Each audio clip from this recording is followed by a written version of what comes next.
bitta o'zbek fuqarosi ni za что qamalib ketadigan bo'lib turibdi. Hozir shu xabarni o'qib juda ham xafa bo'ldim. Nimaga?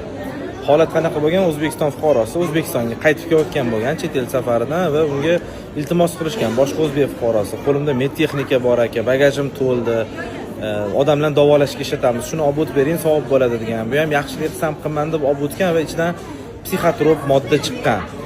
Bo'ldi, tochka, tamom. Bu psixotrop modda uniki bo'lmasa ham, ichida bu narsa borligini bu bilmagan bo'lsa ham bo'ldi, buni ahamiyati yo'q. Bu odam olib o'tyaptimi shu moddani, shu odam javobgar bo'ladi.